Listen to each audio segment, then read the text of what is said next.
Mga kaibigan, magandang araw sa inyong lahat. Yung mga distractor ni Senator Rodante Marcolita, kung saan pilit na ginagawa nila ng hindi magandang komento, ang mga sinasabi, inaabangan kung magkakamali, pagkatapos titirahin sa social media, iibahin ang ibig sabihin ng mga salita na binibitawan ni Senator Rodante Marcolita.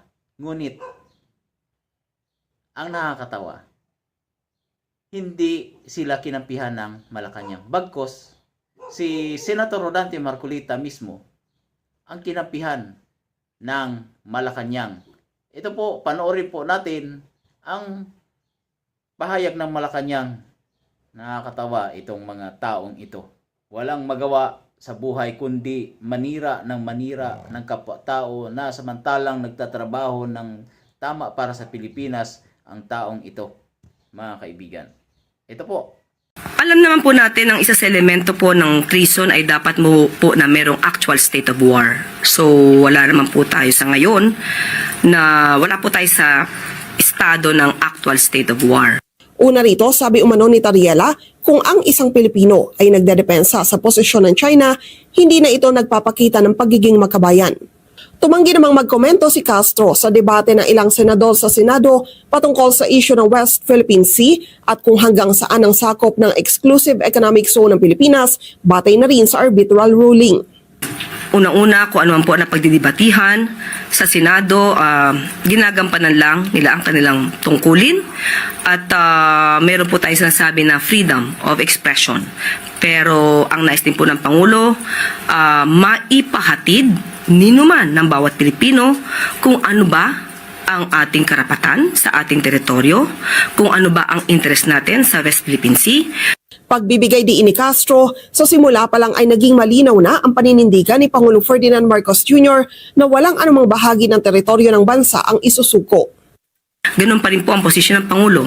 Wala pong anumang bahagi ng teritoryo natin o anumang interes ang isosurrender sa anumang foreign power. Pero dapat din po tayo maging tugma sa ating ipinapahayag.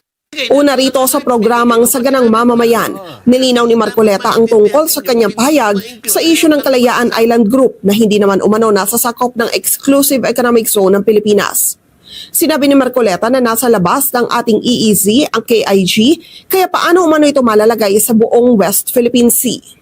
Linawin natin, hindi nyo talaga ipinamimigay. Bakit ko ipamimigay? Nandun na nga tayo, pamimigay mo pa. Sinabi ko lang. Oo. Kasi dapat maintindihan ninyo. Kung hindi nyo ma-enclose, kaya ko lang naman nasabi. To emphasize the point. Nagkaka-problema kasi. To emphasize the point. Oo. Para wag kayong magka-problema. Kasi namumroblema sila. Hindi sila makagawa ng mapa. O edi give up nyo. Parang sinabi Pero, nyo na, ano lang yun eh. kung hindi nyo gagawin yan, pamigay nyo na lang, parang gano'n. Hindi ba?